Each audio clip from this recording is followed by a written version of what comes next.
Sophia had the perfect life on paper. She worked as a corporate lawyer. She drove a nice car. She wore expensive suits every day. Her parents were incredibly proud of her. Her friends were impressed by her success. Everyone thought she had it all figured out. But Sophia felt completely dead inside. She hated every single day at work. She hated the long hours. She hated the competitive culture. She hated reviewing contracts until midnight. But she kept doing it anyway, because this was what successful people did. This was the dream everyone told her to chase. Her parents had pushed her toward law school. Lawyers make good money, her father always said. You'll have a stable, respected career. Sophia listened. She studied hard. She got into a top school. She landed a great job. She did everything right according to everyone else. But every morning she woke up feeling empty. She would sit in her car before work. She would stare at the office building. She would take deep breaths. Then she would force herself to go inside. This happened every single day for 5 years. Sophia had a secret passion she never talked about.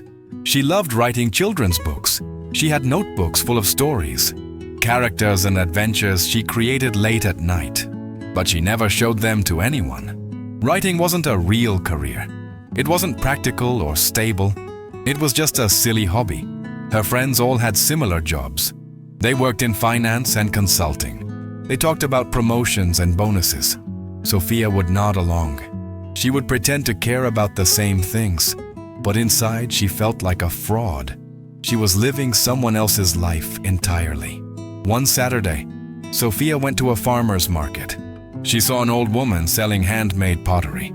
The pottery was beautiful and unique. Each piece was different. The woman looked peaceful and content. She was smiling at customers genuinely. Sophia bought a small bowl. "How long have you been making pottery?" she asked. The woman smiled. 20 years now. Best decision I ever made." "What did you do before?"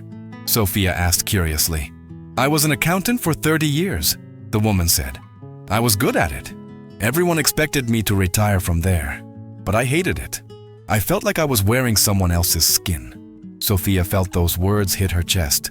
"What made you change?" The woman pointed to 2 trees nearby.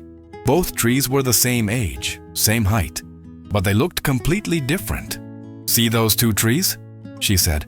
"The first tree is growing in its natural shape. Its branches spread where they want to go.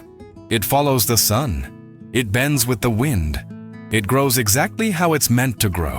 This tree is healthy and strong." She pointed to the second tree. This tree was shaped by wires and restraints. Someone decided how it should look.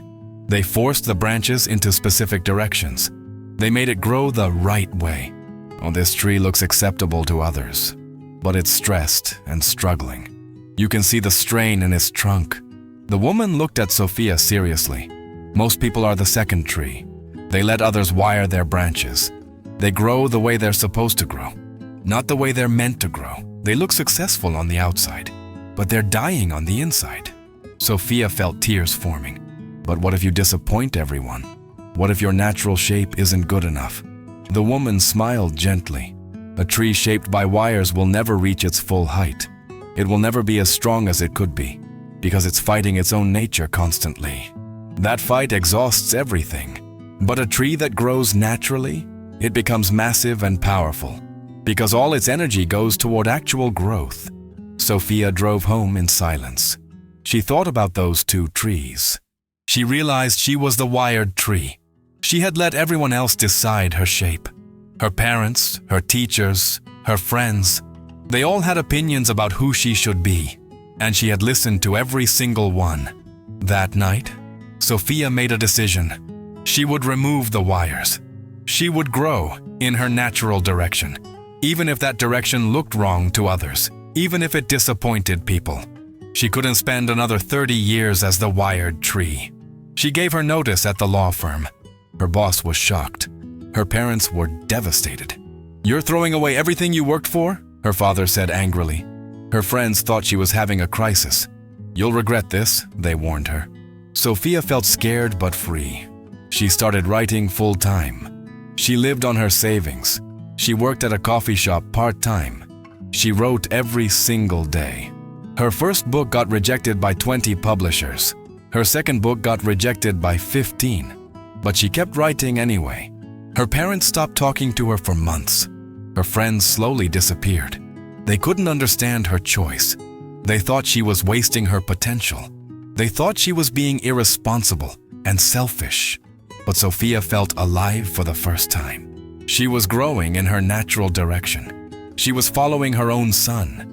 She was bending with her own wind. The branches were going where they wanted to go. She wasn't fighting herself anymore. 2 years later, her third book got published. It didn't become a bestseller immediately, but kids loved it. Teachers read it in classrooms. Parents bought it for their children. Sophia made less money than before, but she made enough to survive. And more importantly, she felt real.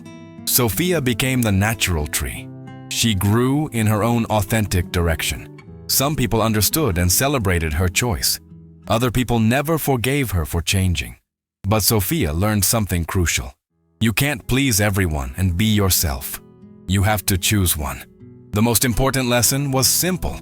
Other people's dreams for you will always feel wrong. Because they're not your dreams. You can achieve everything they want, but you'll still feel empty inside. Because you're growing in the wrong direction. I lived as the wired tree for many years. I followed the path everyone approved of. I made choices that looked good to others, but I felt miserable and trapped constantly. I thought something was wrong with me. Then I realized the truth. Nothing was wrong with me. I was just growing in someone else's direction. The moment I removed those wires, everything changed. Some people got angry, some people left my life, but I finally felt real and authentic. You might be the wired tree right now. You might be following someone else's map, your parents' dreams, your friends' expectations, society's definition of success, but those aren't your dreams. And deep down, you know it. Remove the wires today. Grow in your natural direction. Disappoint some people, lose some relationships, but become who you're actually meant to be. The wired tree looks acceptable, but the natural tree becomes mighty and real. Someone you know is living someone else's life. They're following dreams that aren't theirs. They feel trapped and miserable. Share this story with them right now. Help them see they're the wired tree. Help them understand that authentic growth requires removing the wires. That freedom is worth the cost.